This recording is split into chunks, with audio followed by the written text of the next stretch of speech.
Tama na! Pati ba naman ang pintuan namin may gustong pumasok? Itigil mo na to! Umalis ka na sa bahay namin! Tama na! Wala akong kasalanan sa'yo! Lubayan mo na ako! Wag! Masasaktan ka talaga sa akin! Hanggang hindi kayo nawawala sa landas ko! Lumayas na kayo! Bawiin mo ang lahat ng sinabi mo! Mabait na tao ang asawa ko! Kung may dapat mamatay, ikaw yon! Ano ba talagang nangyayari dito? Miss Carla? Kilala niyo ang halimaw na yan?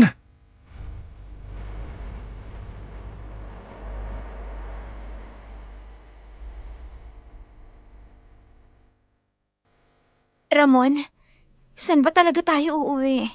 Hindi ito ang daan papunta sa amin. Nagbagong isip ko. Sa bahay ko na tayo uuwi. Ha? Hindi pa ako ganun kakomportable sa bahay niyo. Ni hindi mo pa nga ako personal na naipapakilala sa nanay mo mula nang naging tayo. Tapos, dun mo ko dadalhin? Mas lalo naman din ako sa inyo. Isa pa, mas malapit sa lugar ng trabaho ko ang bahay namin kesa sa baryo nyo. Hindi ako mahihirapang pumasok araw-araw. Ano na lang ang sasabihin sa akin ng mama mo? Uuwi ka sa inyo na may kasamang pabigat sa buhay? Huwag mong sabihin yan. Asawa na kita. Hindi ka pabigat sa akin. Kung ikaw nga hindi komportable sa bahay ko, ano pa kaya kung ako naman sa bahay ninyo? Lalong-lalo na sa mama mo. Ay, intindihin mo na lang ako. Ako ang lalaki. Tapos, sa poder mo ako makikitira? Nasaan ang hiya ko nun? Mas kampante ako sa bahay namin. Kaya huwag ka na magreklamo. Pansamantala lang naman ito na wala pa tayong sariling bahay.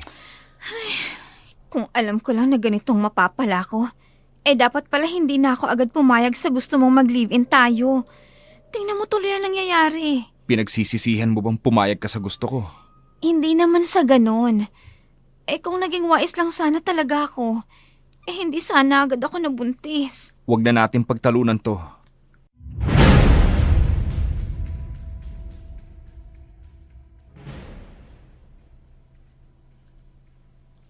Aba, may dumating. Sino naman kaya itong pababa ng pambasaherong kuliglig? Ay, ang anak kong si Ramon, bumalik na siya! Ha, may kasama siyang babae na bumaba rin at buntis. Mama! Nakauwi na po ako. Oh, ay alam ko. Kitang-kita ng dalawa kong mata ang pagdating mo. Parang napakataray ng mama niya. Kakayanin ko bang pakisamahan to? At may kasama ka pang isa pang palamunin. Mama naman oh. Magdahan-dahan naman po kayo sa pananalita ninyo. Hindi basta paalamunin lang si Carla. Asawa ko na po siya. Abay, kailan ka pa kinasal? Nung umalis ka rito sa atin, ang paalam mo magtatrabaho ka. Tutuparin mo ang pangarap mo. Tapos eto, uuwi ka. Kanya na ba kababaw ang pangarap mo, Haramon? Mama, kasama sa pangarap ko si Carla. Ang makabuhay ng isang pamilya. Hindi po ba kayo natutuwa? Magiging lola na po kayo. Matutuwa saan? Sa pag-uwi mo rito ng babae. Hoy, Ramon, pinalaki kitang matino, maayos at responsable. Pero hindi ko rin sinabing uwian mo ako rito ng responsibilidad. At saang bundok mo napulot yung babaeng yan? Tingnan mo nga naman ang itsura. Parang walang alam sa buhay. Ma, magdahan-dahan naman po kayo. Yung bibig nyo, ang ingay-ingay ninyo. Papasukin mo na lang muna kaya kami sa loob ng bahay. Ngayon magre-reklamo ka sa bunganga ko. Nandirito na kayo sa pamamahay ko. Kaya dapat lang na masanay ulit sa ingay ng bunganga ko. Lalo na yung kasama mo.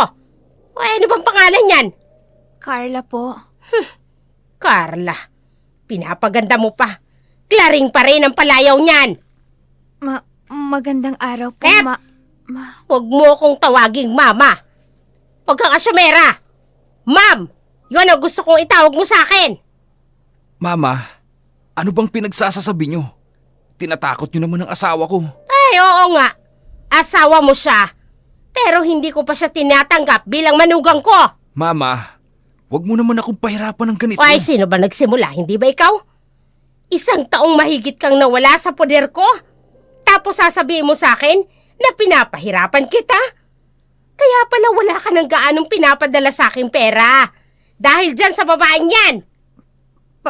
Pasensya na po kayo. Hindi ko po sinasadyang magkaganito. Ma, buntis si Carla.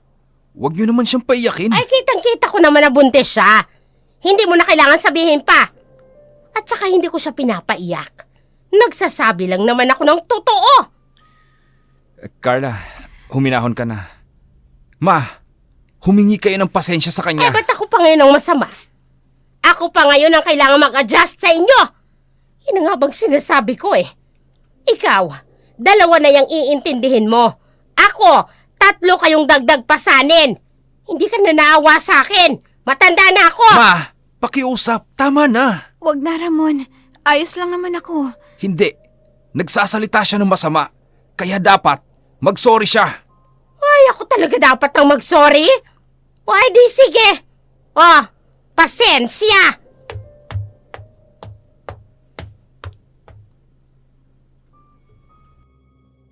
Napabuntong hininga si Ramon. Nag-walkout ang ina. Hinawakan niya si Carla sa kamay. Tinungo nila ang dating kwarto nito. Mabilis at maayos pa rin ang lahat tulad ng dati. Binuksan ni Ramon ang aparador para maganap ng espasyo. Nakita niya ang luma na mga damit ng asawa. Kaya binigyan niya ito ng pera. Samantala, kinabukasan, pumasok si Ramon sa trabaho at naiwan si Carla kasama ang biyanan.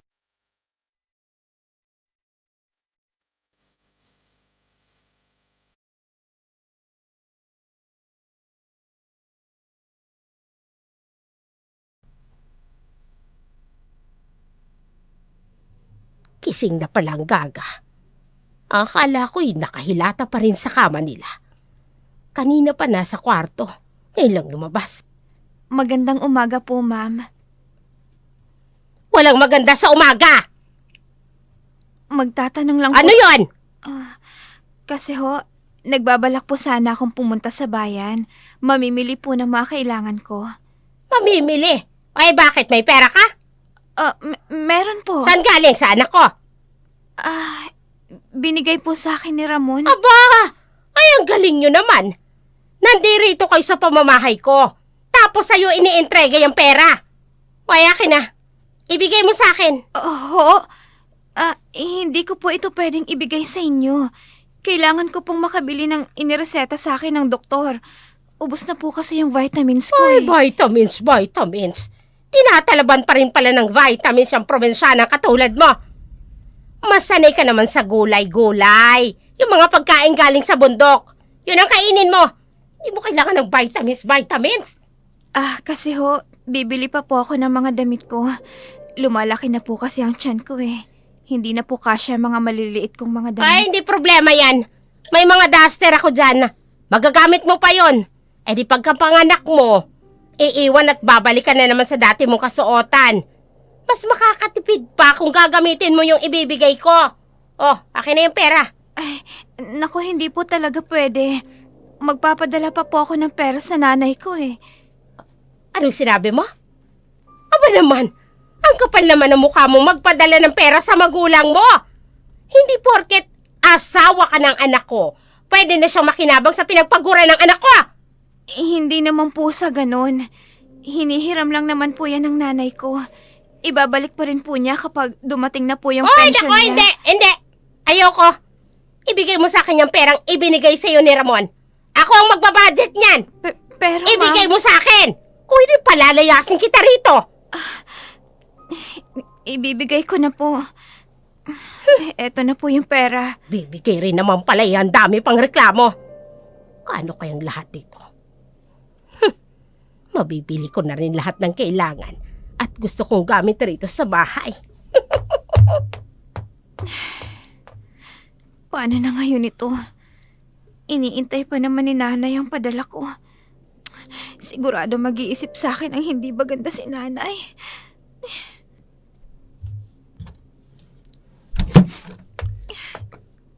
Carla! Andito na ako! Oh, bakit ka umiiyak? Ramon, yung perang binigay mo sa akin para sa pambili ng mga kakailanganin ko, kinuha ng mama mo. Tulungan mo ako mabawi sa kanyang perang bigay mo. Ha? Bawiin? Naku, malabo na mangyari yun. Hindi ko na magagawa yun. Kilala ko si mama. Kapag hawak na niya ang pera, hindi mo na agad makikita pa sa wallet niya yun. Wala ka man lang bang gagawin? Magsasawalang kibukan na lang ba dyan? Pasensya ka na, Carla. Mama ko yun eh. Hindi ko pwedeng suwayin ang gusto niya. So ako ngayon na mag-a-adjust. Ramon naman. Hayaan mo na yun. Babawi na lang ako sa'yo. Heto, kunin mo. Wala pa to sa kalahati ng perang hinihiram ni nanay. Nakapangako ako sa kanya. Ibabalik niya naman agad eh. Pagtiisan niya na lang muna yan. Ang mahalaga, maitawid niya ang kailangan niya. Ito na nga bang sinasabi ko. Kaya nga ba ayoko dito sa poder ng mama niya? Lumabas si Carla sa kusina. Nagtungo sa banyo para maligo. Pagbukas niya ng gripo, walang tubig na lumabas. Tiningnan niya ang mga lalagyan. Lahat walang laman. Kailangan niyang bumalik kay Aling Nora para magtanong. Nang hapon na yun, habang naghihintay siya na umuwi ang asawa, pasimpleng lumapit si Carla sa kanyang biyenan na nakaupo sa sala.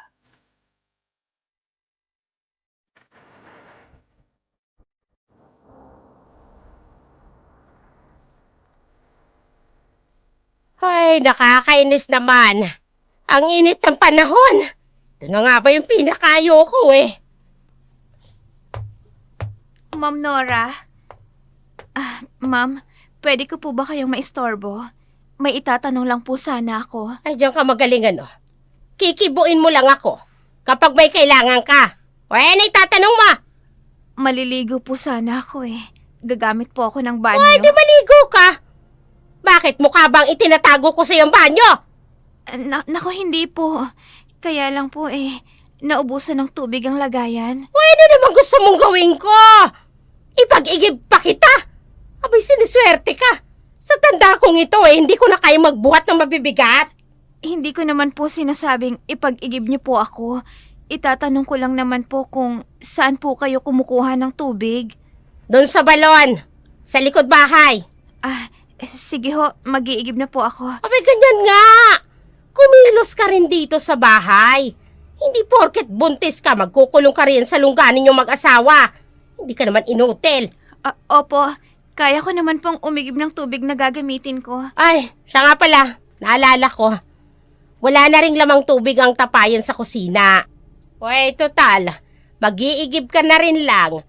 Eh bakit hindi mo pa isabay yung lagayan ng tubig ng panghugas ng mga plato natin?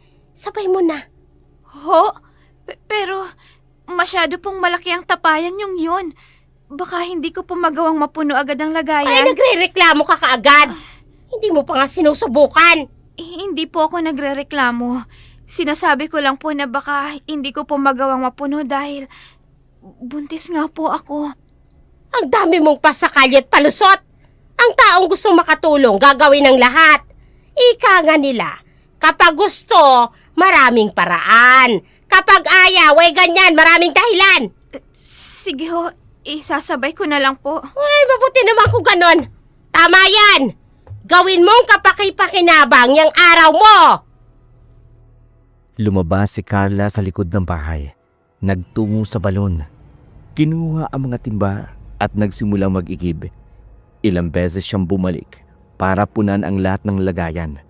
Samantala, pauwi na si Ramon sa trabaho. Nakita niya ang asawa na pauwi mula sa balon. Biglang nabitawan ang balde at nadulas. Agad siyang tumakbo para tulungan si Carla. Dito na nainis ang asawa. Inaway ang kanyang ina.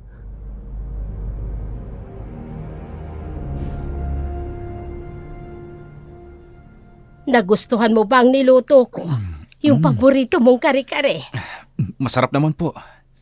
Ay, masarap naman pero hindi mo magawang tingnan. Ramon anak, huwag ka nang magtampo sa akin.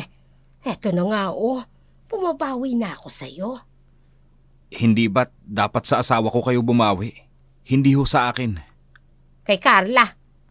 Wala naman ako natatanda ang naging kasalanan ko sa kanya. Nagkusa naman siya mag-igib, kaya hinayaan ko siyang gawin yon. Ramon, hayaan mo ng mama mo. Tapos naman na yun eh. Hindi na tamang pag-usapan pa ang tungkol doon. Narinig mo naman ang asawa mo. Ayos lang naman sa kanya. Kaya kalimutan mo na yun, anak. Madali lang po akong kausap, ma'am.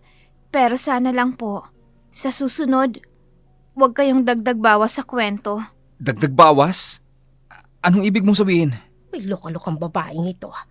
Akala ko ba ayos na? Ay bakit nagpapasaring? Dapat makuha siya sa tingin. Masama na naman ang tingin niya sa akin. Babawiin ko na lang ang sinabi ko. Baka mamaya, pag-initan na naman ako. Wala. Naku, kalimutan mo na ang sinabi ko. Aba, akala mo hindi ako gaganti. Pwes, nagkakamali ka. Ay, tama. Kalimutan na lang natin yon. Bakit hindi na lang natin pag-usapan ng pamilya mo? Hindi pa kita lubusang kilala. Baka pwede mong ikwento ang tungkol sa kanila. Kumain na lang ho tayo. Masama pong mag-uusap ng hindi maganda sa hapagkainan. Masamang pag-usapan. Masama namang pag-usapan ng mga bagay na gusto kong malaman tungkol sa'yo. Ay bakit, Carla? Saan ka nga ba nanggaling? Anong uri ng pamilya ang meron ka? Oo nga. Ngayon ko rin lang naisip. Hindi ka pa personal na nagkikwento sa akin ng kahit ano tungkol sa pamilya mo. Maliban na lang sa nanay mo na madalas kong padalhan ng pera. Aba, ilang buwan na palang gatas ang baka ng nanay niya ng anak ko. Ang kapal ng pagmumukha. Walang anumang espesyal sa pamilya namin. Maliban sa nakatira kami sa malayong sitio na kung tawagin ay luntawan. Ay, doon ka pala nang galing na babae ka. Nakakatuwa ka naman, Ramon. Mag-aasawa ka na rin lang. Galing pa sa kabundukang yon. Ano ka ba naman, anak? Totoo ba yan? Bakit ngayon mo lang nabanggit sa akin yan? Ha? Hindi mo naman kasi natatanong eh. At isa pa, inisip kong hindi na mahalagang pag-usapan ng mga bagay na yun. Hindi mahalagang pag-usapan? Natural pamilya mo yun. Kailangan kong malaman ang kahit anong tungkol sa kanila. Intindihin mo na lang ang asawa mo. Baka nga naman kasi may kakaiba sa pamilya mo. O di naman kaya pamilya kayo ng mga abnormal. Hindi kaya. Anong sabi niyong abnormal? Huwag niyong pagsalitaan ng ganyan ng pamilya ko. Ito naman, napag-uusapan lang naman natin.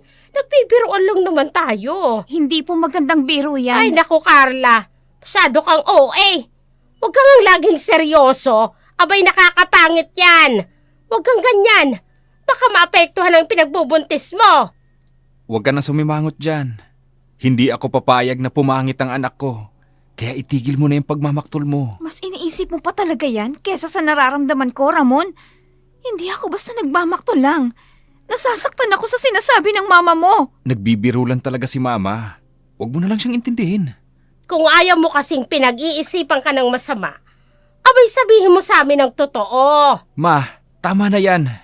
Sige na Carla, pumunta ka na lang muna sa kusina. Ipagtimpla mo na lang muna ako ng isang tasa ng kape. Huwag mo nang intindihin ang sinabi ni mama sa'yo. Sige, Ramon. Oy, Ramon, ano ka ba? Hindi mo man lang ba kinilala muna ng gusto yung buntis na yan? Baka nga talagang may lahing abnormal yung asawa mo. Mangilabot ka nga. Nagpatira ka pa rito sa pamamahay ko ng sinto-sinto. Pwede ba ma? Huwag mo akong takutin.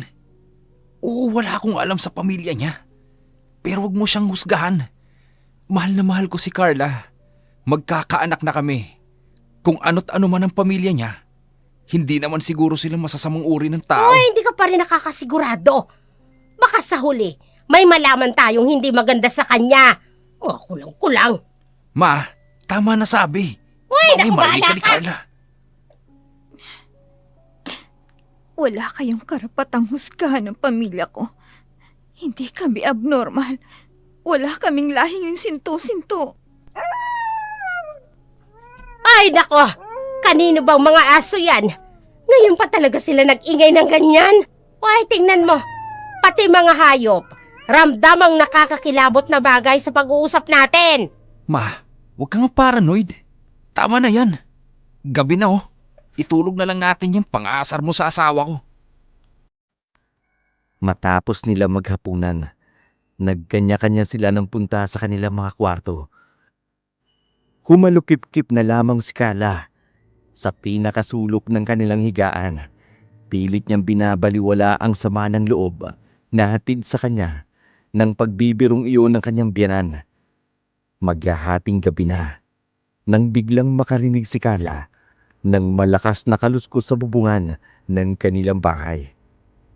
Napabalikwas siya ng bangon nang bigla niyang marinig ang kakaibang tunog na lika ng ingay na yun.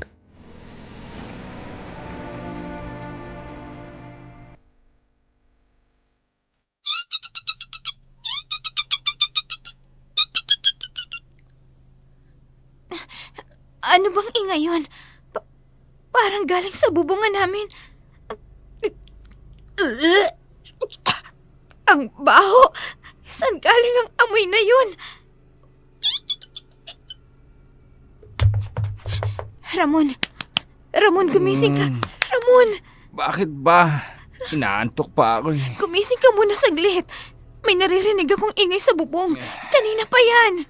Baka pusa lang yung naghahanap ng daga. Silipan mo muna kasi ang baho talaga. Hindi ko matagalan ng amoy.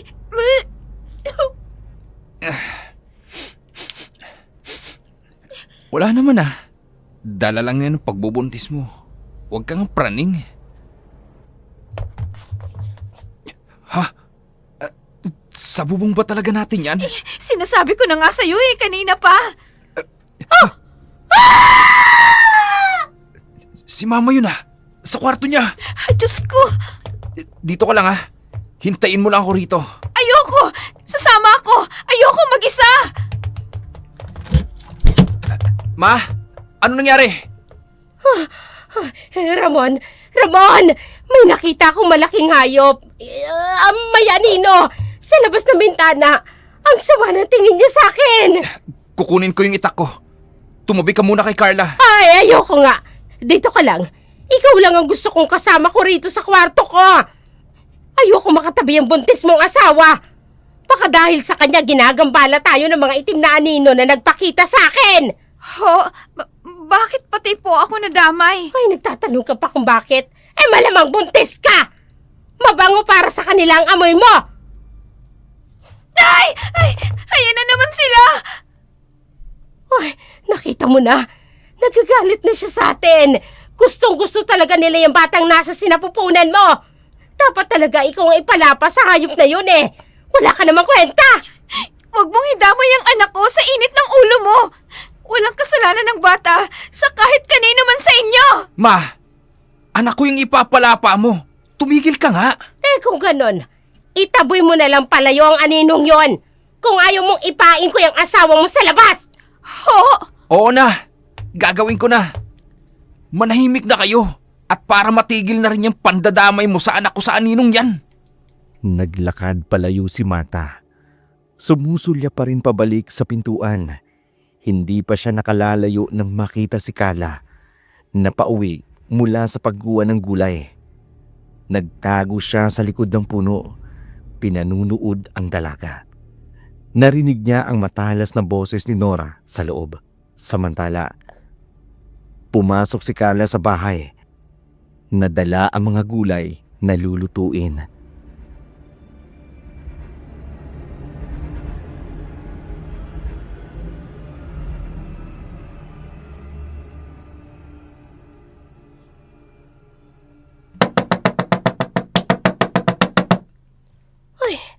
Sino ba to? Kung makakatok wagas. Sandali! Bakit? Ano ba kailangan mo? Sino ka ba? Dito nga talaga kaya siya nakatira. Hoy! Anong ginagawa mo? Panay lang ang tingin mo sa loob ng bahay ko. Hoy, bakit ba? Ang mga mata niya, parang may hinahanap. Hindi kaya magnanakaw ito. Naghahanap ng bahay na pupunteryahin. Hula siya. Hoy! Ay, huwag kang bumulong-bulong riyan. Puwet mo lang ang nakakarinig niyang sinasabi mo. O ikaw, kung wala kang sadya sa pamamahay ko, abay lumayas ka na. Magnanakaw ka ata eh. Hala, hoy! Tsabe! Istorbo sa ginagawa ko! Iset! Hoy, nako! Ang babaeng ito, basta na lang akong itinulak. Hoy, grabe. Nakakatakot naman ang itsura. Hindi pamilyar sa akin ang mukha niya. Abay, sino kaya yon? Hindi kaya magnanakaw talaga yon? O hindi kaya isa siyang hayop na tagaan yung tao? Hindi kaya? Ma'am, nakauwi na po ako. Wah, ay saan ka ba napuntang babae ka? Diyan lang po sa labas. Kumuha po ng gulay na lulutuin ko ngayong gabi. Halika nga rito! Ma'am, dahan-dahan naman po. Madudulas po ako Ay, sige, magdahan-dahan ka pa. Nagdagiting ka ng hayop dyan sa labas. Ha? Nakita mo ba yung matandang babae? Ho? May matandang babae kanina, palingaling nga sa harap ng bahay ko. Dahil dyan sa kalalayas mo, naamo yata yung ipinagbubuntis mo. Ay, manong manahimik ka rito sa bahay. Kung nasa labas man po ako, dahil po yun sa inyo. Sinunod ko lang naman po kasi ang pinag-uutos nyo sa akin na maghanda ako ng gulay na lulutuin ko eh. Ikaw pa talagang may lakas ng loob na magsabi sa akin ng ganyan. Ako pa ngayon ang sisisihin mo. Ang kapal talaga ng pagmumukha mong babae ka. Naku! Ay, napipika na talaga ako sa'yo eh. Kung hindi lang talaga masamang manakit ng babaeng buntis, baka kanina pa kita nasaktan. Alam mo ba ha? Naiimbierna na talaga ako sa kagaspangan ng ugali mo. Ay, tsaka na nga! Ako pa ngayon ang magaspang ang pag-uugali. Samantalang siya nga itong mas nagmamaltrato sa akin. Pwede niya naman akong kausapin ng mahinahon. Pero bakit kailangan niya pa akong sigawan? Una pa lang talaga, alam ko nang hindi niya na ako tanggap para sa anak niya. Pero sana naman, itrato niya naman ako ng tama. Hindi ganito, na parang hayop niya ako kung ituring. Nanahimik ang lahat pagkatapos ng kaguluhan. Bumalik sila sa kanilang kwarto. Buong gabing nakabantay si Nora sa bintana. Naghihintay kung babalik pa ang babae. Nang sumapit ang umaga, inakala niyang hindi na muling manggugulo ang nilalang. Kaya naisipan niyang makipag-inuman sa kaibigan. Samantala, naiwang mag-isa si Carla sa bahay.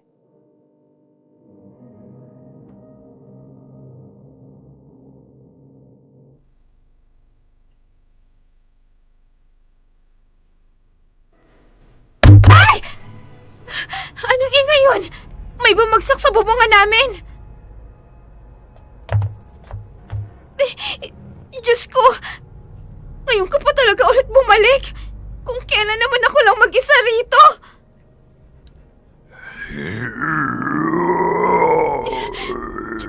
Diyos ko!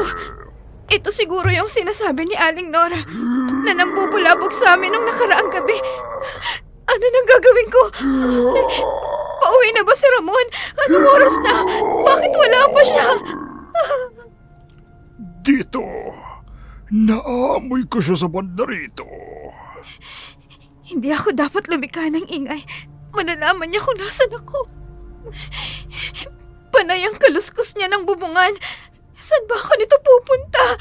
Ay, Diyos ko, protektahan niyo po ako. Tama na! Pati ba naman ang pintuan namin may gustong pumasok? Itigil mo na to! Umalis ka na sa bahay namin!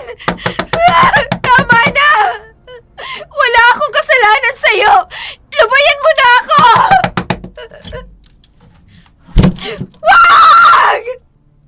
Ay, lukarit na babaeng to. Ah, Kanina pa kami sa labas.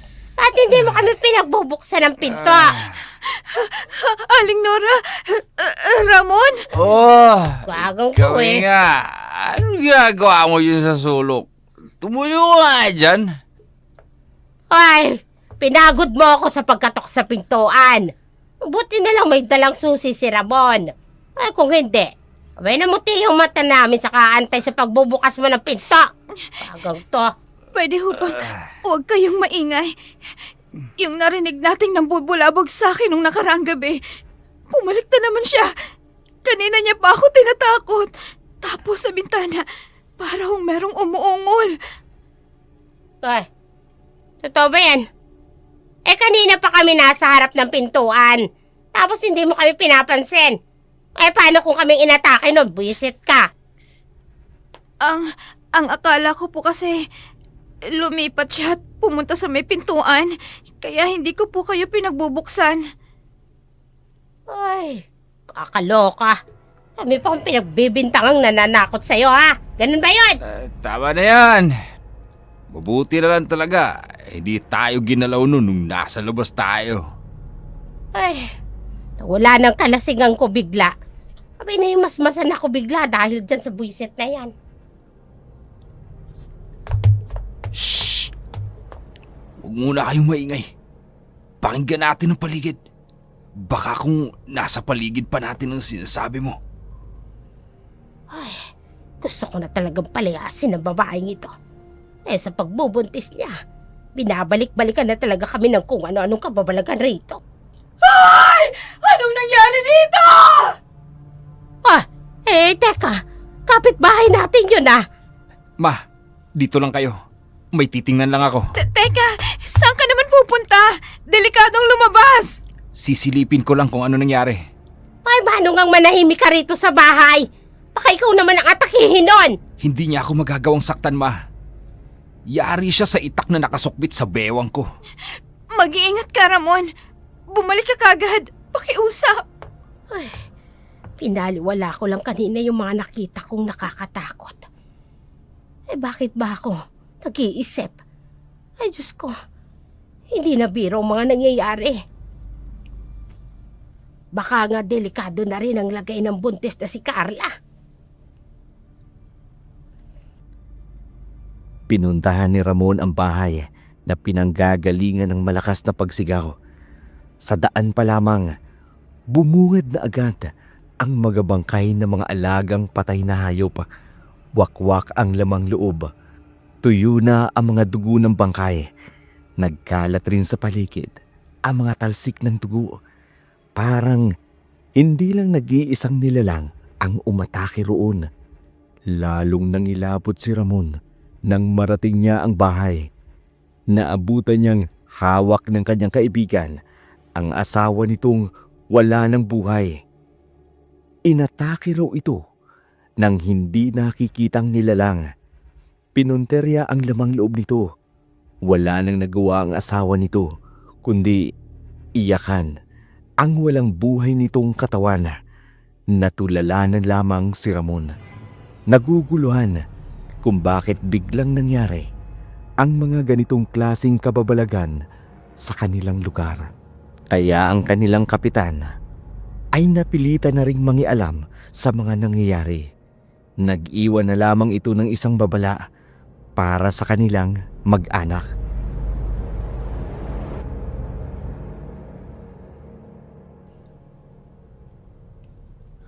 Oh, paano? Babalik na kami sa barangay. Kailangan naming ituloy ang pagroronda.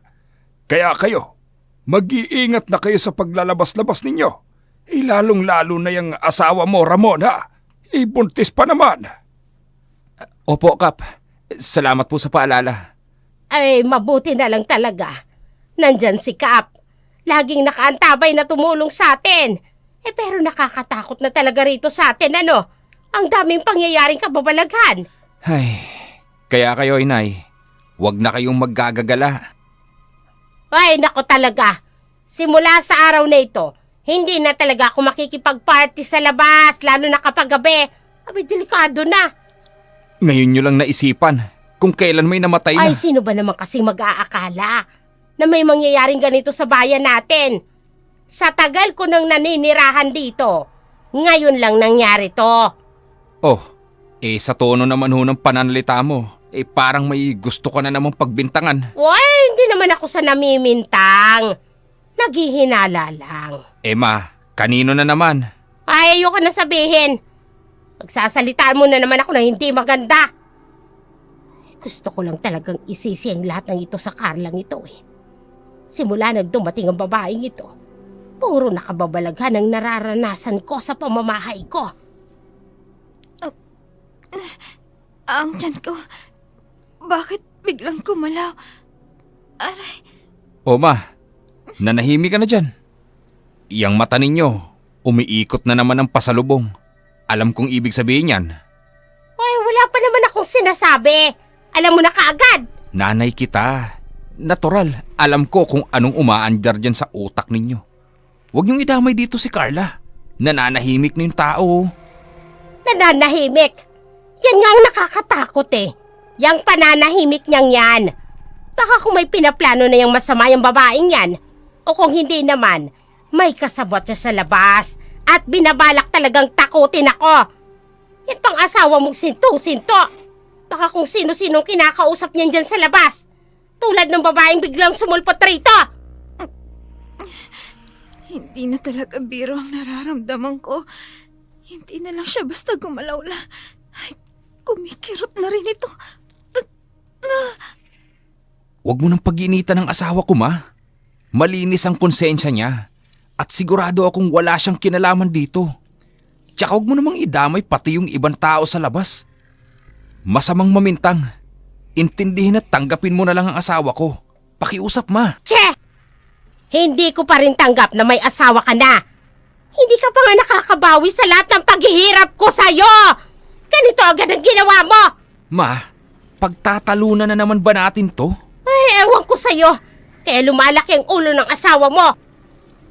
Dahil kinukonsinti mo. Lalo na talaga siyang sumasakit. Ano ba talagang nangyayari sa akin? Anong nangyayari sa baby ko? Ramon! Ramon! Tulong! Ramon! Oh, ay ngayon tinatawag ka na agad. Kala mo yung mga anak ng makaarte. Buisit na yan. Manganganak? Magwawalong buwan pa lang naman ang bata. Ay, kaya Imposible yun. Ay, tingnan mo kung makasigaw. Ramon! Tulungan mo ako! Ang sakit ng tiyan ko! Ramon! Ang tiyan ko! Bakit ba? Ano nangyari sa'yo? Ano na naman bang kaartehan niyang, Carla? Pati ba naman sa oras naming mag-ina, para lang makapag-usap, abay hinahadlangan mo. Wala ka talagang konsiderasyon. Ramon! Ha? Teka! Ano yan? Bakit parang basa yung damit mo? Anong ginawa mo? Wala po akong ginagawang masama. Bigla na lang pong sumakit ang tiyan ko. Halika na! Halika na! Dadalhin na kita sa ospital. Mukhang hindi na birong kalagayan mo. Ay, teka sandali. Kung kailan dis oras ng gabi, nababaliw ka na ba, Ramon? Ma, nag-aalala ako para sa kalagayan niya. Baka kung anong ibig sabihin ng basang yan sa damit ng asawa ko. Ay, hindi pa naman dugo yan. Wala kang dapat ipag-alala. Ramon! Dalhin mo na ako sa ospital. Baka akong napapano ng baby natin. Hindi nga! Hindi ako papayag. Delikado, baka nasa labas pa yung gumagalang pumapatay ng kapitbahay. Ma, hindi ito ang oras para matakot sa kung ano mang gumagalang yan. Nahihirapan ng asawa ko. Di tumawag ng ambulansya. Hintayin nating dumating dito sa bahay. Tapos sakayatin sa ospital. Mas ligtas yun. Ay, naku, tinamaan na ng lintik. Oo, pakinggan nyo yung mga hayop sa labas, Ramon. Pakinggan nyo. Nagbibigay sila ng babala, kaya makinig ka sa akin, lintik. Hindi, ma. Kung uunahin kong intindihin ang babala ng mga hayop, pati na yung pananakot ng leche gumagalang yan. Mga nganib ang buhay na mag-ina ko. Tara na, Carla. Kumapit ka sa akin. Oo, Ramon. Ay, tumigil ka nga. Ramon! Hoy! Bumalik kayo rito! Ramon! Hindi napigilan ni Nora si Ramon. Nadalhin si Carla sa ospital. Nakita niya silang lumabas ng bahay. Nagtungo sila sa kalsada kung saan naghihintay ang ambulansya. Habang inihahatid si Carla sa loob, napansin ni Ramon ang mga matang nanlilisik na nakamatsyag sa kanila mula sa dilim. Kasabay ng pagsarado ng pintuan at pag-alulog ng mga aso sa paligid. Mabilis na pinatakbo ng driver ang sasakyan. Pagdating nila sa ospital, dito na nagsimula ang kalbaryo ni Carla.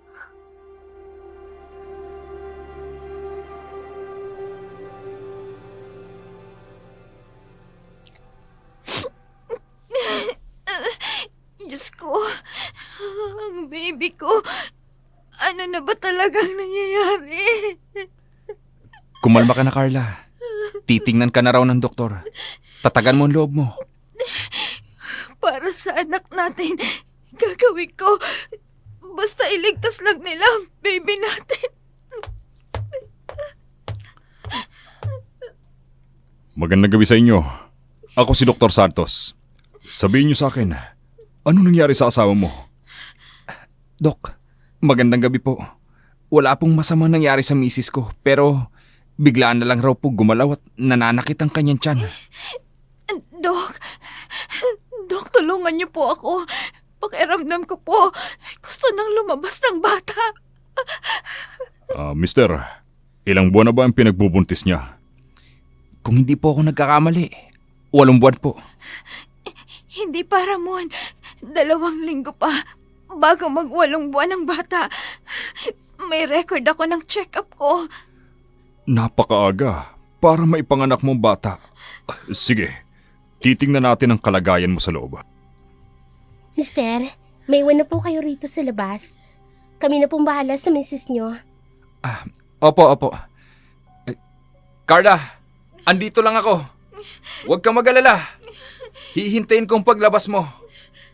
Nurse, ihanda ang emergency room. Dalian nyo! Yes, Doc.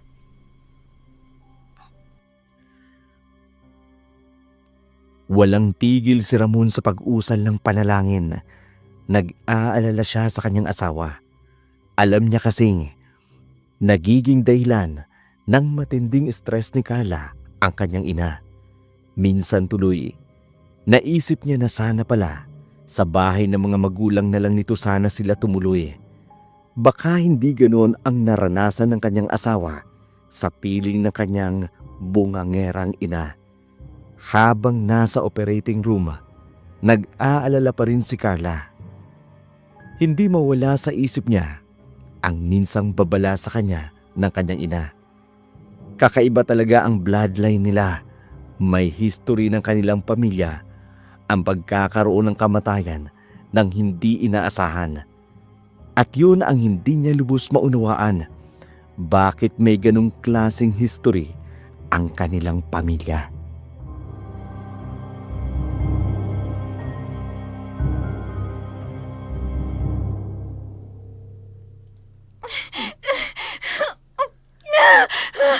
Mrs., kaya niyo pa ba? Pipilitin ko po, Dok. Mailabas ko lang ng ligtas ang anak ko. Though 7.5 pa lang ang pinagbubuntis mo, may regular uterine contractions na every 5 minutes. Ang cervix mo, nakadeleted na. Nagpi-premature labor ka na, Mrs. Nurse! Kailangan ko ng tocolytics. Dalhan mo ko, dali! Yes, Doc. Para po saan yun? Ano pong gagawin niyo? Susubukan kong i-delay ang labor. Ipinahanda ko na rin ang antenatal steroids para ito sa lung maturity ng sanggol. Dok, kung sakali po bang tumanggi ako na wag nang i-delay, papayag po ba kayo? Kung gusto nang lumabas ng bata, ilabas na natin. Hindi ko na kaya ang sakit, Dok. Iginagalang ko ang desisyon mo. Sige, titingnan natin. Kung hindi na talaga maiiwasan, i-resuscitate natin ang baby. Pero hindi magiging madali ito. Kailangan ko ang kooperasyon mo. Opo, ako, Doc. Fatal heart rate, bumababa sa 110 BPM. May variable of declarations. Ihanda ang emergency neonatal resuscitation. Ipagpapatuloy ang fourth fluids. Oxygen mask para sa pasyente. Kung hindi kakayanin ang tocolysis, we'll proceed with delivery. Doc, ramdam ko na naman. Doc! Mrs., please cooperate. Kayanin mo ito para sa bata. Anak! Tulungan mo ako, anak! Kapag humilab ulit, umiri ka na. Mrs., kayanin mo. Baby ko, ilalabas na kita kung kinakailangan.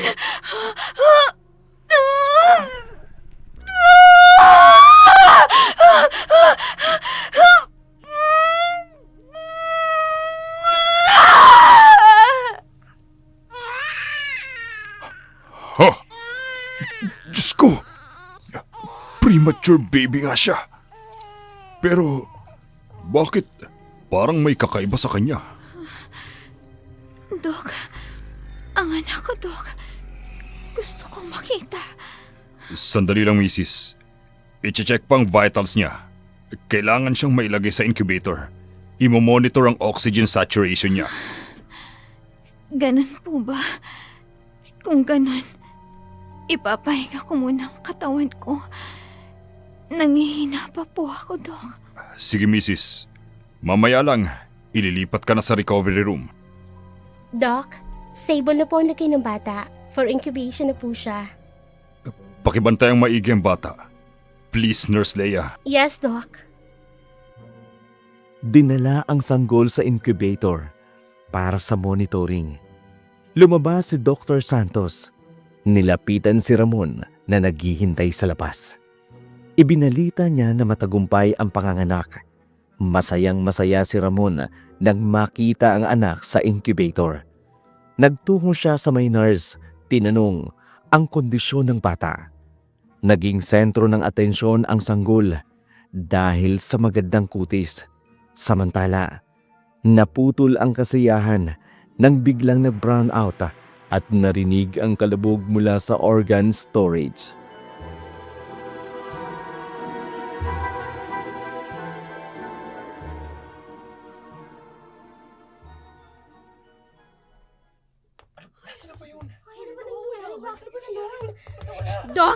Doc, pinasok po tayo ng mga sindikatong nagnanakaw ng mga organs. May 2 cooler na po ang nawawala. Imposible. Maigpit ang security natin. Walang mga angahas na magnanakaw sa atin. Huwag kayo agad magkukonklude ng walang basihan. Hindi mawawala yun basta-basta. Hanapin niyo ang mga cooler. Doc! May isang problema! Kailangan niyong pumunta sa parking lot! Ano? Pero bakit? Ano nangyari? Gusto kayo makausap ni Kapitan? May natagpo ang bangkay ng isang matandang lalaki sa may parking lot! Ha? Ano sabi mo? Paano nagkaroon ng bangkay ng matandang lalaki dun? Ano pa talaga nangyayari dito sa ospital? Hindi rin po namin alam, Doc. Ay, tara, samahan mo ako. Ay, nako, ano pa yan nangyari? Tignan mo sila doon. Lola, Patingnan nga natin. yung gulo niya naman sa labas. Dito ka lang muna sa dala. Titignan ko lang doon si Ay, Doktor. pare, ano ba nangyayari doon? Ba't nagkakagulo yung mga doktor doon? Ay, tanong mo sa ospital. Ramon, anong nangyayari? Bakit maingay sa labas? Hindi ko rin alam. Nagkakagulo sila. Nag-brown out. Tapos parang may nakialam daw ng isang importanteng silid nila. Bukod pa doon, may natagpo ang bangkay ng isang matandang lalaki sa parking lot. Si Doc ba yung nagsasalita kanina? Parang galit siya. Tensyonado lang siguro siya ng gusto. Hindi biro ang nangyayaring kaguluhan sa ospital. Ramon, hanggang kailan ba tayo rito? Naiinip na ako dito sa ospital. Hindi ko rin alam, Carla. Depende kung anong sasabihin sa atin ng doktor. Kahit na nakakailang araw pa lang tayo dito, pakiramdam ko, nakakaisang linggo na tayo dito sa ospital. Konting tiis pa. Minomonitor pa nila ang baby natin. Pwede mo bang kausapin si doktor? Lalo ako nai-stress sa mga naririnig kong kaguluhan sa labas eh. Ayoko ng mga ganyan. Kumalma ka nga muna. Wala namang mangyayari sa ating masama dito. Mahigpit naman daw ang seguridad ng ospital na ito. Kaya wala kang dapat na ikabahala. Hindi ako natatakot sa tao. Mas natatakot ako sa pinag-uusapan nila tungkol sa mga nawawalang mga organs. Pati na yung mga namamatay. Pakiramdam ko may mali. Oh, bigla ka na natahimik dyan. Ramon, kahit anong mangyari, pilitin mo si doktor na ilabas natin si baby sa lalong madaling panahon. Ayoko na talagang magtagal pa dito. Ito talaga ang kulit. Sige, susubukan ko. Pero wag kang magagalit kung hindi tayo papayagang makaalis agad ha? Hindi pa rin nakauuwi ang mag-asawa.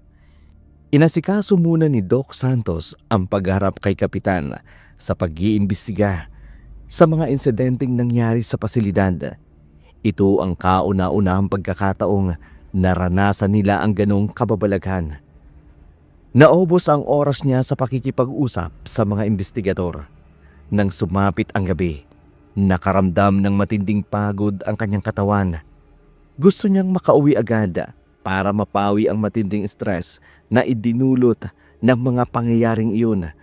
Kukunin niya na ang sasakyan nang bigla naman siyang ginulantang ng isang pangyayari.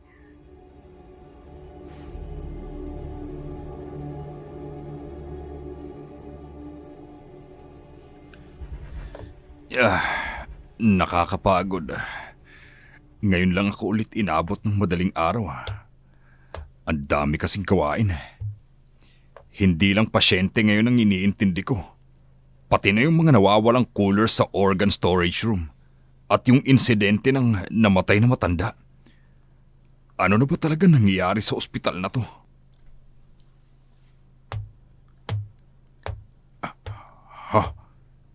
Saan ang gagaling ang ingin na yun? May kasabay ba ako pa uwi sa duty ko? Parang ako lang naman ang andito.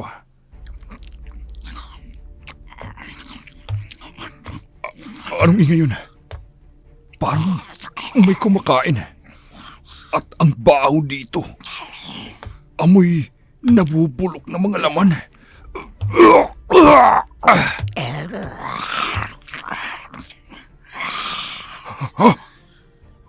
Ungol naman ngayon ang naririnig ko. Parang papalapit dito sa akin. Diyos ko, saan ba galing? Saan ba nagagaling yun? Papalapit siya sa akin. Wag! Layuan mo ako! Wag!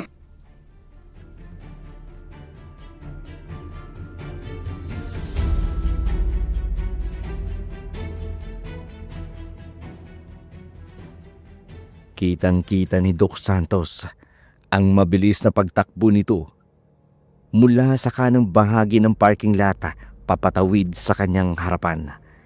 Inakala pa nga sana niyang aatakin siya nito pero mabilis lang itong tumakas palayo.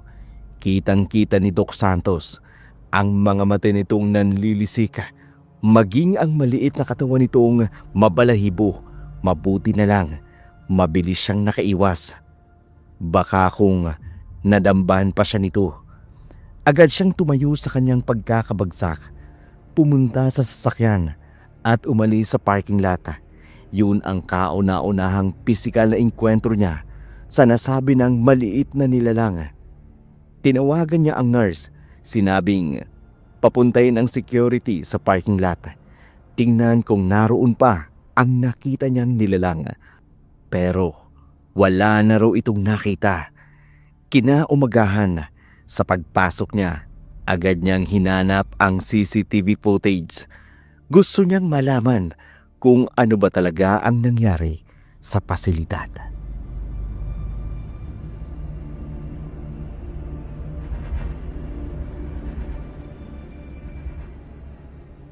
Hindi na talaga tama ang nangyayari. Marami na sa mga pasyente ang natatakot. Kung hindi ako nakikialam, baka akong magsialisa ng mga tao dito sa ospital. Dok, sigurado po ba kayo? Araw-araw po kaming umiikot dito sa ospital. pero wala kaming nakikitang kakaiba. Basta ituloy mo lang pag-play. Sigurado akong may makikita tayo. Kahit konti. San ka ba talaga nagmula?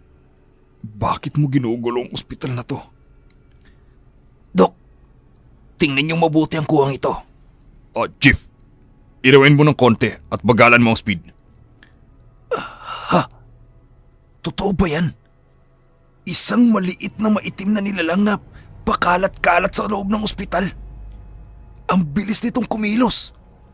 Hindi taong isang yan. Isa ata yung aswang. Siguro nga. Maniniwala ka ba? Kung sasabihin ko sa'yong nakita ko siya mismo sa parking lot nung gabing pauwi ako. Mabalahibo ito. Maliliit na mga binti at braso na abalang kumakain ng laman ng mga coolers na nawawala. Kung ganun, hindi nga talaga taong nagnanakaw sa mga cooler. Isang nilalang na hayok sa lamang loob ng mga tao. Yung insidente ng pagkakatagpo sa bangkay ng matandang lalaki, may kuha ka ba sa CCTV? Negative, Doc. Malayo sa camera natin ang lugar ng pinangyayarihan. Kaya wala rin tayong lead ron. Ang akala ko pa naman, may makukuha akong lead. Kung ang nilalang na yun rin ba, ang may kagagawan sa matandang bangkay. Wala po eh. Pasensya na, Doc. Ayos ng Chief. Hayaan mo na. Siya nga pala, may isang ipakikiusap ako sa'yo. Huwag mong ipapaalam kahit kanino nakita nating ito. Isikreto mo lang. Pakiusap. Po, paano kung bumalik na naman ulit yun sa ospital?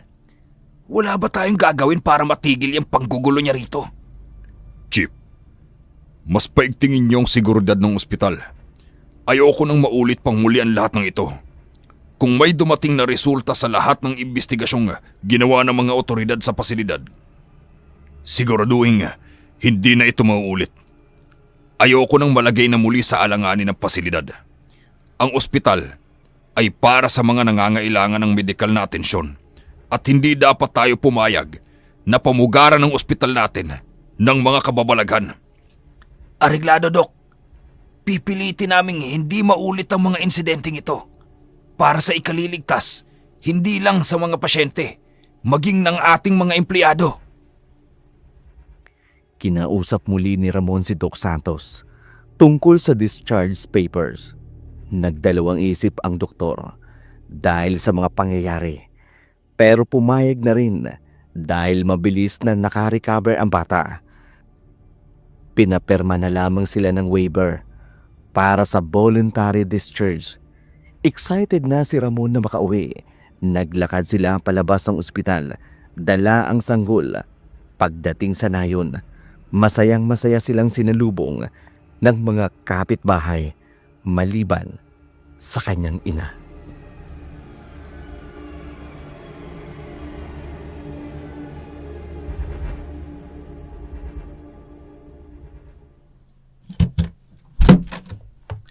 Ma, andito na po kami. Umuwi pa kayo!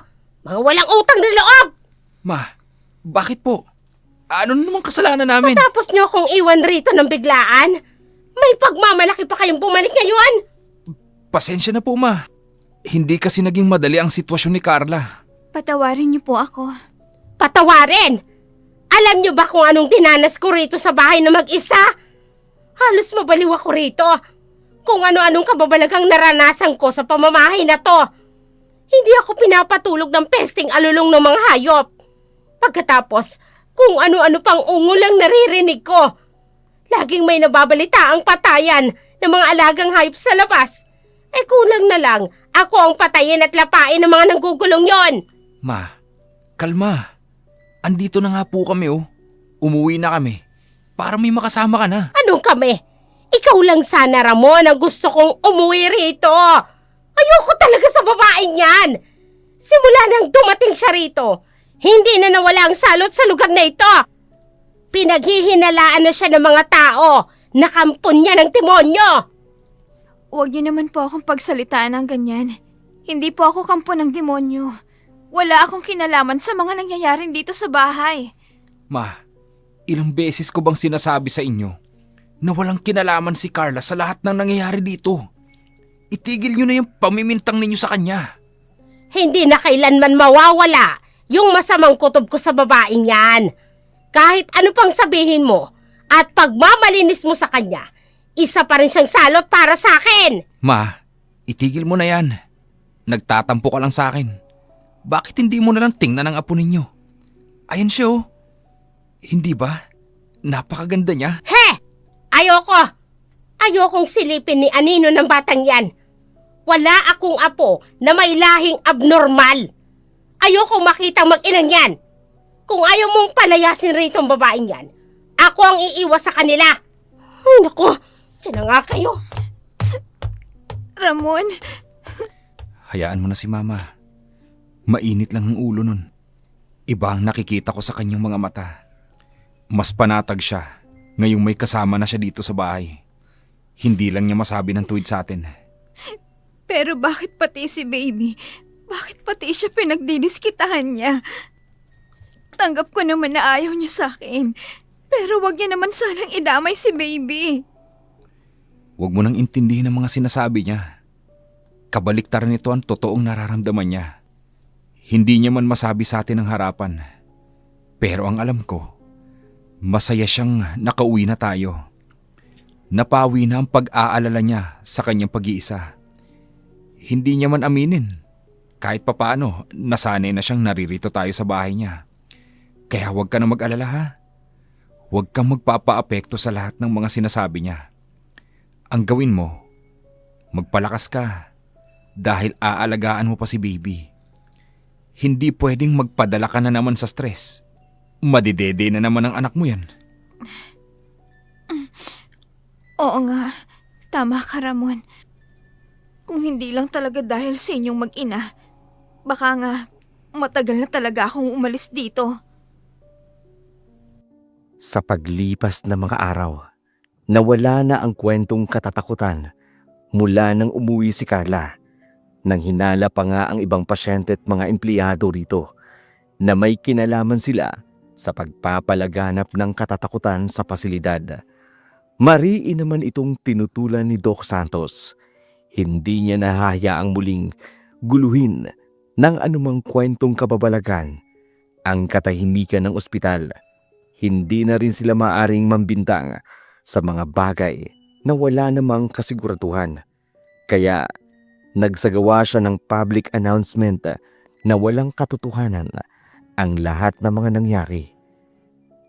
Nakinig naman ang lahat, muling nanumbalik ang katahimikan ng buong facility.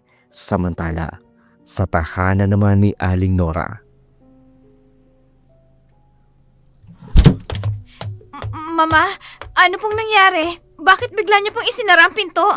Ilak mo ang pintuan. Lagyan mo ng kandado, bilis! Ho?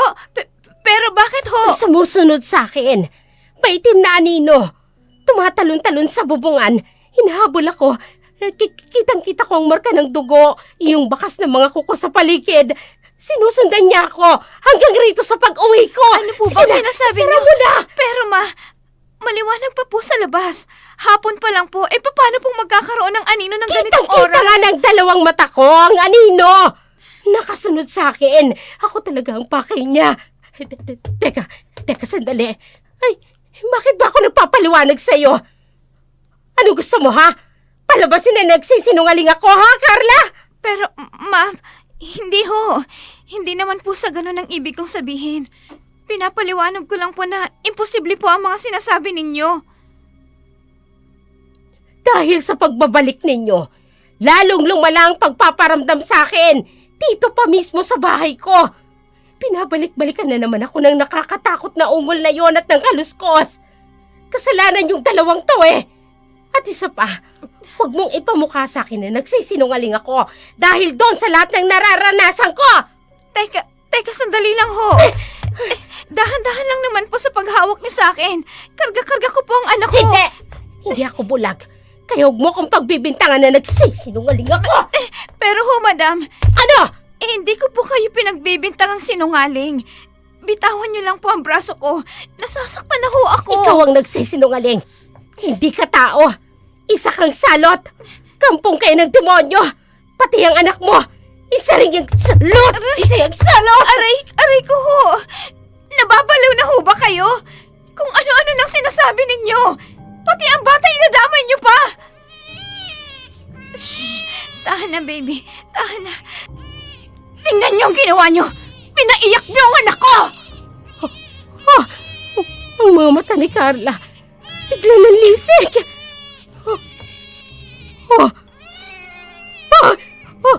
Nakakatakot ang tinig niya. Ilayo mo sa akin yan. Iisa yung demonyo! Ramon! Itapon mo ang batang ito! Hindi mo siya anak! Aling Itapon Nora, mo to! itigil niyo niyang pag-iiskandalo ninyo! Hindi na kayo naaawa sa anak ko! Pati sa sarili niyang ama, sinisiraan niyo!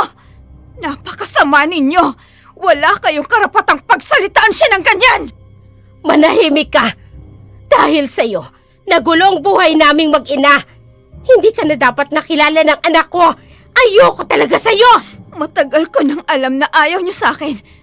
Pero sana, ipinaunawan niyo muna sa akin kung bakit. Hindi yung nanguhula ako kung bakit niyo ako minamaltrato ng ganito. Sobra ng pagmamalapit niyo sa akin. Pati ang anak ko, nasasaktan na sa mga sinasabi't ginagawa ninyo. Eh kaya nga ako ganito sa'yo eh. Dahil tuluyan mo nang inagaw sa akin ang anak ko.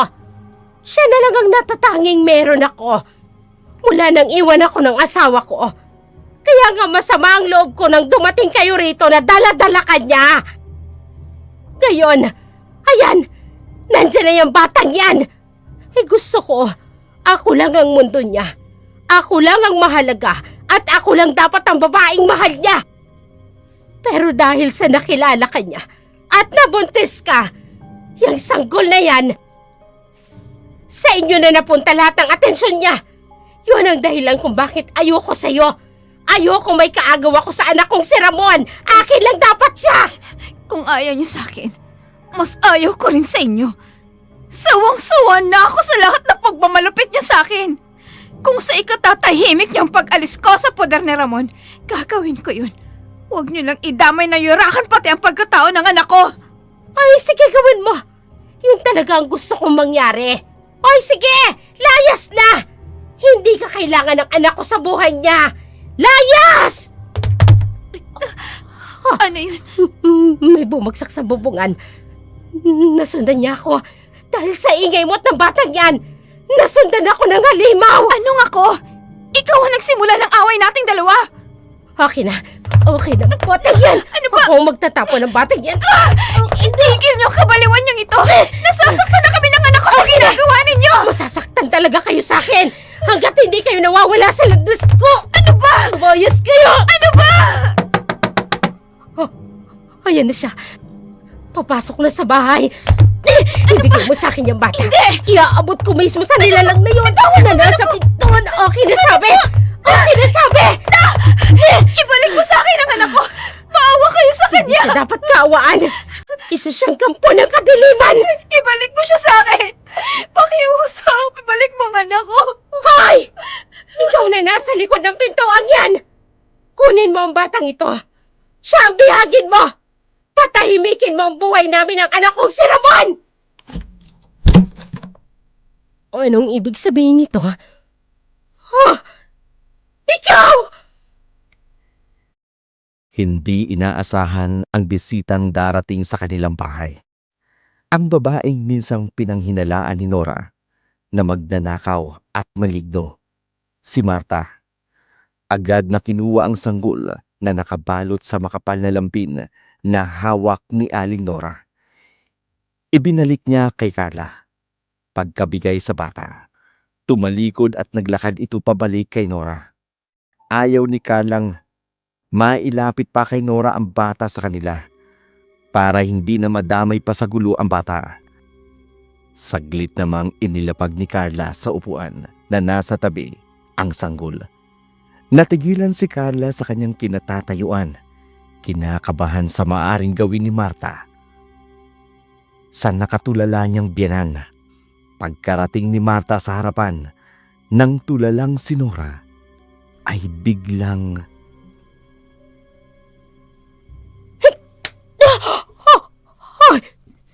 Sinampal mo ko! Para yan sa lahat ng pang-aalipustang ginawa mo para sa anak ko. Hindi ka na kontento. Pati ang apo ko ay dinadamay mo. Ha? Ikaw! Ikaw yung babaeng madalas kong makitang umaali-aligid sa bahay ko. Ikaw rin siguro yung aninong madalas manakot sa akin. Anong ginagawa mo, ha? Bakit mo ko tinatakot ng paulit-ulit, ha? Wala akong alam sa sinasabi mo na aninong nananakot sa'yo. Likot lang yan ang imahinasyon mo. Masyado kang nababaliw sa lahat ng mga nakikita at naririnig mo. Inay, wag yun na siyang patulan.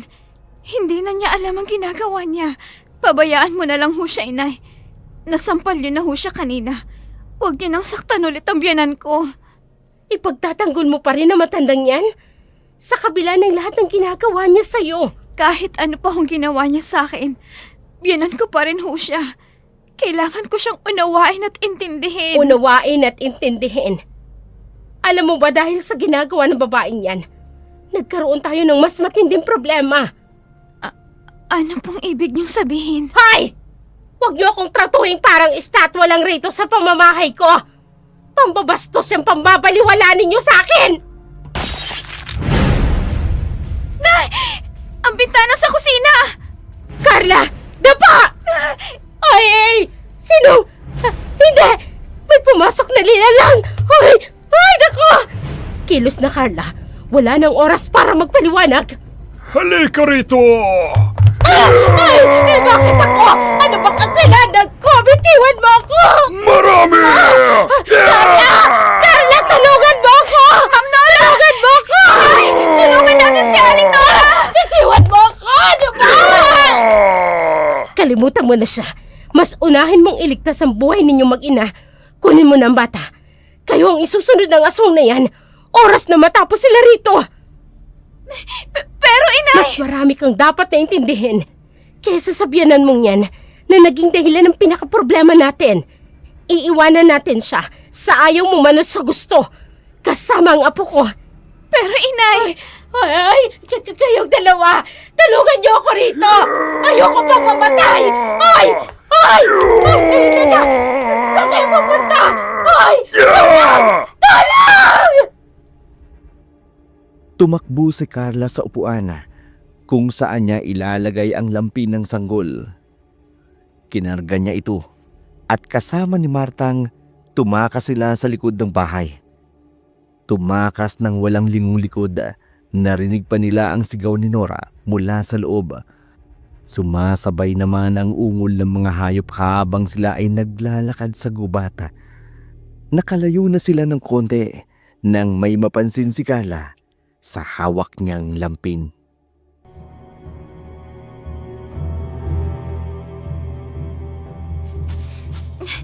Inay, sandali.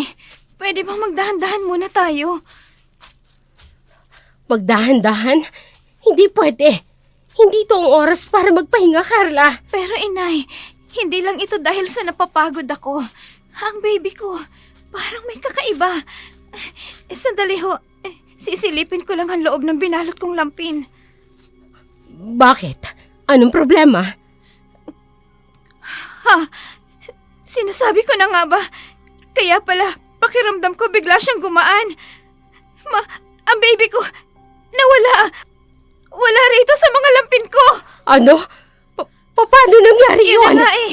Inilapag ko siya saglit. Kanina sa may upuan. Kinarga ko agad ang kumpol ng lampin na to. Minadali mo ako makalayo sa bahay. At ngayon ko lang napansin na nawawala na ang bata. Anong sabi mo? Bakit ngayon mo lang naisipang tingnan, Carla? Binigla niyo po kasi ako hinila, Inay. Nakakainis. Bakit hindi ko muna tiningnan? Ang tanga-tanga ko! Saan natin ngayon hahanapin ang bata? Teka, magsabi ka sa akin ng totoo. Ilang buwan yung iniluwal mong sanggol? Mahigit 7 buwan lang, Inay. Pero ayos naman ang lahat ng vitals niya nung inilabas namin siya sa ospital. Hindi normal sa buwan ng bata ang magkaroon ng kanyang resulta. Mukhang naganap na nang mas maaga pa sa inaasahan ko ang kanyang pagbabago. Hindi ito biro, Carla. Ano hong naganap na? Ano hong ibig niyong sabihin? Anak, Nakapaloob na mismo sa katawan ng anak mo ang kapangyarihang higit pa sa aking abilidad. Napakadelikado ng kakayahan niya kumpara sa aming lahi. Lalong-lalo na sa ordinaryong tao. Kailangan natin siyang ilayo rito. Hindi siya pwedeng manatili rito sa poder ng asawa mo. Ilayo sa asawa ko? Nay, hindi pwede. Anak rin siya ni Ramon. Hindi siya papayag na ilayo sa kanyang bata. Kumising ka sa katotohanan. Hindi niyo basta magagawang alagaan ng bata na kayong mag-asawa lang. Hindi nga siya normal na tao, Carla. Anong hindi normal na tao? Ipagtapat niyo nga sa akin ang totoo, inay. May kaugnayan ba to sa bloodline ng angkan mo, inay? Tama ho ba ako? Oo, Carla. Ang anak mo ang nagmana ng malakas na bloodline ng aking angkan. Ng ating angkan. Pero may halo itong negatibong kapangyarihan. Dahil sa naging kondisyon mo, noong nagbubuntis ka pa lamang. Negatibong kapangyarihan? Paano nangyari yun?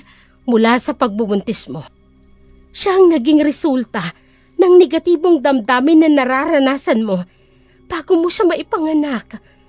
At ang mga aswang, naaakit sa negatibong ugali ng mga tao.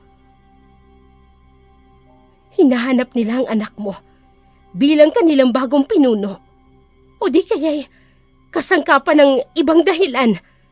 Kung hindi natin siya ilalayo, baka tuluyang mawala sa iyo ang anak mo. Hindi pwedeng mangyari yun, inay. Tulungan niyo ho ako.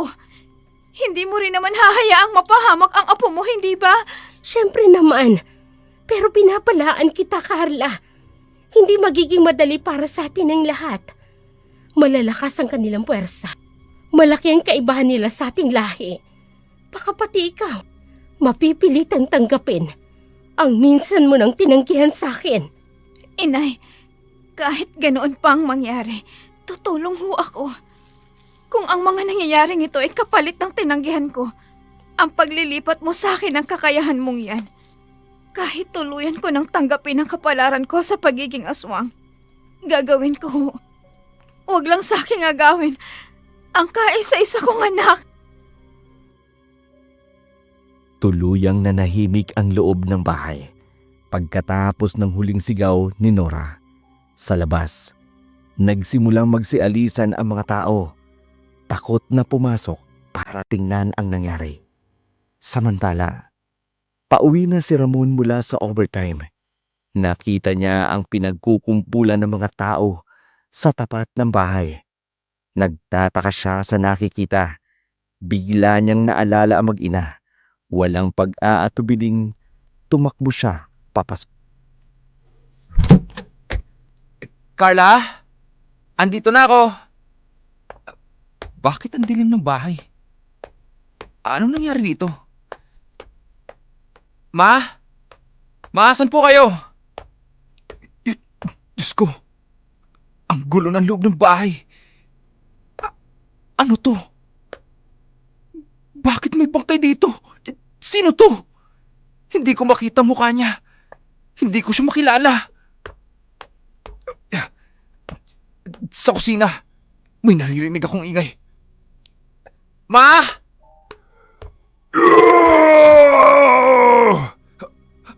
Ha! Aswang! Atakihin niya ako! Muntikan niya na ako masaktan. Nagawa mo pa talagang magtago sa dilim, ha? Sino ka? Anong kailangan mo?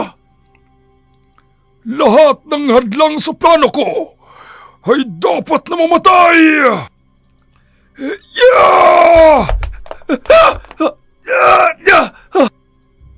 Ang bilis niyo nakalapit sa akin. Ang mga kuko niya bumabound sa mga braso ko.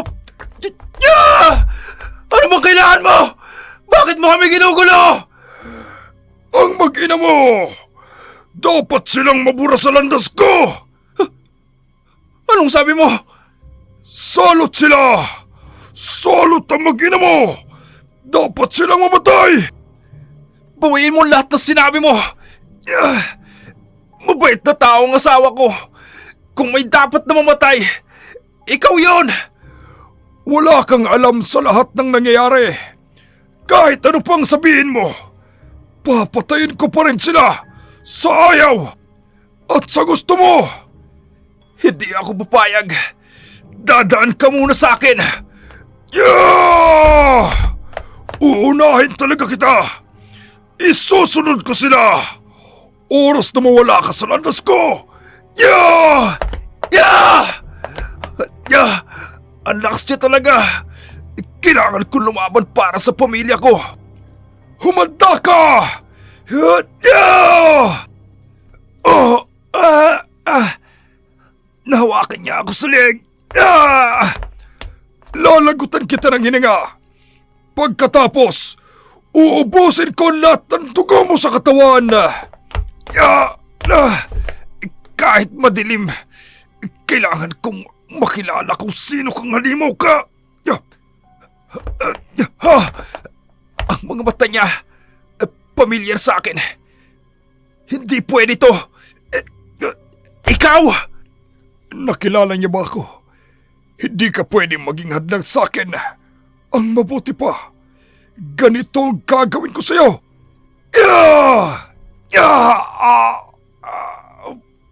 Bigla mong sinaksak ang sikmura ako. Kaya mo ba ako inatake?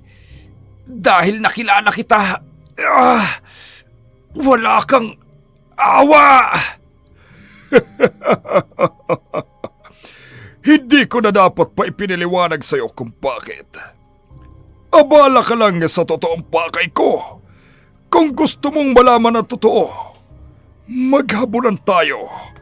Kasabay ng pagpaslang ko sa iyong kaisa-isang anak. Yeah!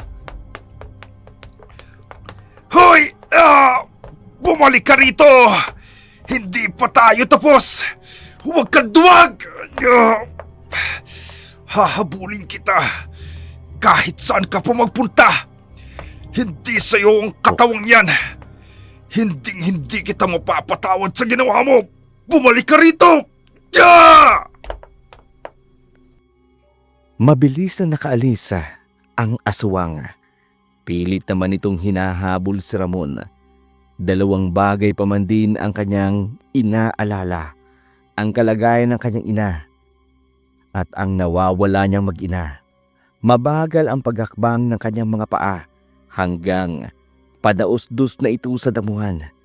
Bumigay ang kanyang katawan at nawala na ito ng malay. Samantala, sa tabi ng kagubatang iyon, dumaan ang sasakyang minamaneho ni Doc Santos. Papasok na siya ng ospital. Ilang kilometro na lang ang layo niya rito nang biglang nangyari ang di inaasahan.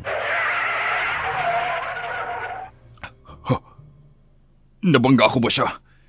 Nasaktan ko ba siya? Diyos ko, ano ba nangyayari sa akin?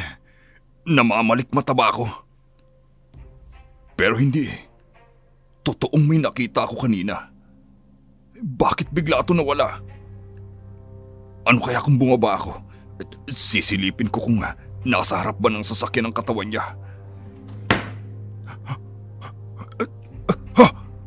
May bumagsak na mabigat na bagay dito sa itaas.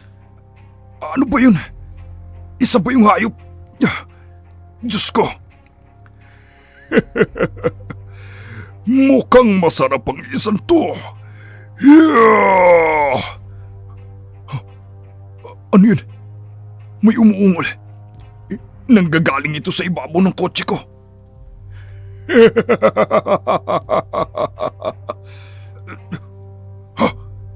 Niyuyugyug niya ang kotse ko. Diyos ko, ano ba kailangan ito sa akin? Wag! Itigil mo na yan! Kailangan kong makahingi ng tulong. Mukhang hindi ako bubuhayin ng isang to. Tulong! Tulong! Kung sino mang nakakarinig sa akin! Tulong! Walang tigil na binulabog ng aswang ang sasakyan. Mula sa ibabaw ng sasakyan, bumaba na ito sa tabi ng bintana. Sunod-sunod na hinampas ang salamin. Binasag nito ang bintana para tuluyang makapasok sa loob. Hysterical ang doktor sa driver's seat. sa takot niya. Panay na lang ang busina niya ng kanyang kotse. Lalong nairita sa ingay nito ang aswang. Dalawang malakas na hampas ng braso nito ang tuluyang nakabasag ng pintana. Hinawakan nito ang pintuan, sabay hila at sinira ito.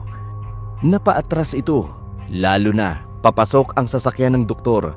Sinisipa at iniiwas niyang maabot ang kanyang mga paa. Dito na humingi ng tulong ang doktor. Inay, tingnan nyo! Sa bandang unahan! Doon sa may sasakyan! Ha? Carla, may aswang. Pamilyar sa akin ang amoy niya.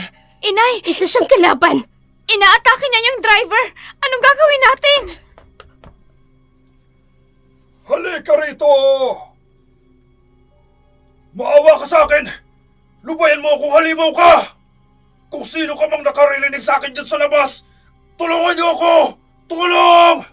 Inay, gumawa ka ng paraan. Kilala ko yung nasa loob. Anong sabi mo? Wala nang oras para magpaliwanag. Kailangan nating mailigtas si Doc. Sige, gagawin ko kung anong makakaya ko. Hinila ng aswang si Doc Santos mula sa loob ng sasakyan. Nagbagong anyo naman si Marta. Bilang isang malaking uwak na may matalim na mga kuko. Lumipad ito papalapit sa pintuan ng kotse. Dinagit niya ang mga binti ng aswang. At mabilis na inilipad. Pinuntahan ni Carla si Doc Santos para makalabas ng sasakyan. Pagkatapos, napatingala silang dalawa sa nilalang na nasa himpapawid. Pilit na nagpupumiglas ang aswang sa matalas na kuko ng uwaka. Pagtingala nito sa kanya, nagulat si Marta. Pamilyar sa kanya ang mukha ng hawak niya. Nagpupumiglas ito. Hindi niya napigilang mabitawan ang mga paa nito. Bumaba si Marta pabalik sa normal niyang anyo. Mabilis namang bumulusok pababa sa lupa ang walang labang aswang. Walang hiya ka, babae ka! Basta mo na lang akong pinitawan! Umalag ka sa pagkakawa ko. Natural babagsak ka talaga. Mananagot ka sa akin! Makabawi lang ako ng lakas! Babaliin ko ang leg mo! Bakit iba ang naamoy ko sa kanya? Hindi tugma sa katawan niya. Ang lansa ng aura niya. Totoo ba tong nakikita ko? Si Aling Nora, siya ang aswang? Ano ba talaga nangyayari dito? Miss Carla, kilala niyo ba ang halimaw na yan? Oo, siya si Aling Nora, ang biyanan ko, na naging dahilan ng anxiety at premature labor ko. Dahil sa kanya, pinagdurusahan namin mag-asawa ang biglang pagbabago ng anak ko. Pagbabago ng anak niyo? Hindi ba't kapapanganak pa lang nito? Anong nangyari sa baby nila? Nasaan ang bata? Bakit hindi mo kasama? Masaya ito! Nawawala pala ang bata! Hindi na ako dapat mag-aksaya pa ng oras dito! Siya ang kailangan ko at hindi kayo! Huwag kang aalis! Dito ka lang! Carla, huwag mo siya lapitan! Pagkakataon ko na to, inay. Gusto kong makaganti sa kanya. Sa lahat ng mga ginawa niya sa aming mag-ina. Pagbabayaran mo ang pagsira mo sa normal na kinabukasan ng anak ko. Mananagot ka sa akin! Huwag ka sabing lumapit sa kanya! Isa kang anal! Ah! Ay, Diyos ko! Nahawakan niya si Miss Carla! Mas pinadali niyo sa akin ang lahat! Tatapusin ko ng babaeng ito! Wala nang haadlang sa aking makuha ang bata! Hindi ka nakinig sa akin, Carla! Hindi nga siya ang biyanan mo! Ibang katauhan ang namamahay sa katawan niya. Siya ang aswang na humahanting sa anak mo! Sangkater ba kayo mga tanga? Ang tagal kong hinintay ang pagkakataong ito na mapa sa kamay ang babaeng ito. Kaya hindi ko na ito patatagalin pa. Inay! Tulong! Ito na nga bang sinasabi ko? Bakit ba ako biglang nakampante? Ali, anong gagawin natin? Delikado ng buhay ng anak mo. Doc, may kahit anong likido ka bang hawak dyan? yung madaling umapoy. Meron. Heto, alkohol. Itapon mo yan sa kanya. Pagkatapos, itapon mo mismo sa kanyang posporong may sindi. Yun na lang ang tanging paraan para makuha ko sa kanya si Carla. Sige, susubukan ko. Nangihina na si Carla, tulad ng ginawa nito kay Aling Nora. Mabilis ang pagkilos ng doktor. Sinabuyan niya ng alkohol ang katawan nito't sinilaban ng apoy. Nabitiwan nito si Carla. Nagpagulong-gulong ito sa sahig. Akala nila'y nangihina na ito. Pero nakabawi ito ng lakas. Mabilis na binihag si Carla at Marta. Natulala si Doc Santos. Wala siyang alam sa ganitong mga bagay na supernatural ang mga nagaganap sa kanyang harapan. Nagmamakaawa na ang mag-ina pero hindi ito nagpatinag. Ilang saglit pa'y biglang lumitaw ang maliit na aninong nilalang. Mabilis na itinulak ang aswang. Tumilapon si Aling Marta at si Carla. Sumubsob ang aswang sa sahig. Nagulat ang lahat. Ang maliit na nilalang nang biglang lumitaw. Anong nangyari? Bakit bigla tayong tumilapon? Carla, anak, tingnan mo ang nasa harapan mo. Anong... Ikaw? Teka, si baby ba yan? Totoo bang siya yan? Hindi ako makapaniwala. Parang higit pa sa inaasahan ko. Ang aurang nakikita ko sa kanya. Ang maliit na nilalang sa ospital. Papaano na siya napunta rito? Ibig sabihin, ang anak ni Carla, ang batang nanggugulo sa ospital namin. Diyos ko, hindi na siguro ako dapat naririto. Malaking gulo na to. Kailangan ko nang makatakas. Carla, bumangon ka na dyan. Kailangan nating makalayo.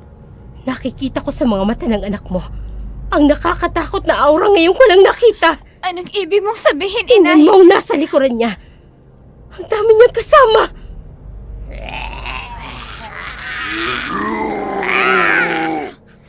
Diyos ko, sino ang mga yan? Sila ang mga aswang na sinasabi ko na humahanap sa kanya. Sila ang pamumunuan ng iyong anak. Diyos ko, ibig sabihin ba nito, hindi ko na siya mababawi sa kanila? Patawad, anak. Mukhang huli na sa atin ang lahat. Anong ibig sabihin nito? Tinalikuran na ako ng mga dati kong alagad at magiging sunod-sunuran na sila sa sanggol na yan. Hindi ito maaari! Tapusin niyo siya! Hindi! Mga traidor kayo! Ako ang inyong pinuno! Hindi ang maliit na nilalang na yan! Huwag! Huwag!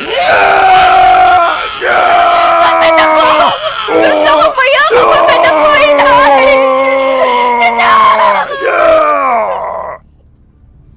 Hindi na pwede. Kailangan na rin nating makalayo. Maging tayo. Hindi sasantuhin ang mga yan. Umalis na tayo ngayon din, Carla! Pero inay, ang anak ko!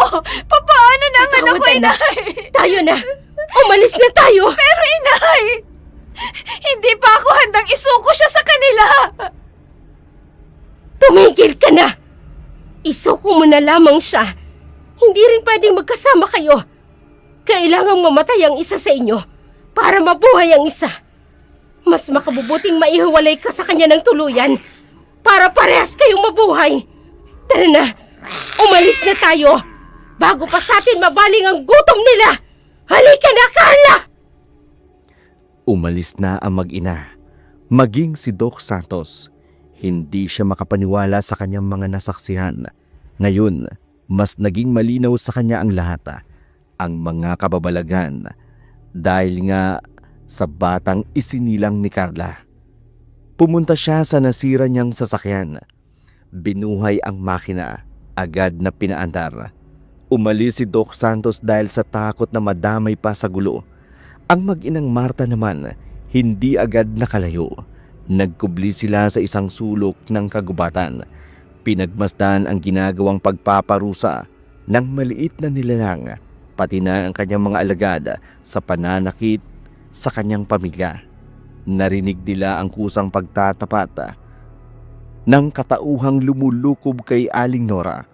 Inamin nitong nagpalipat-lipat ito ng katawan upang madaling matagpuan ang anak ni Carla.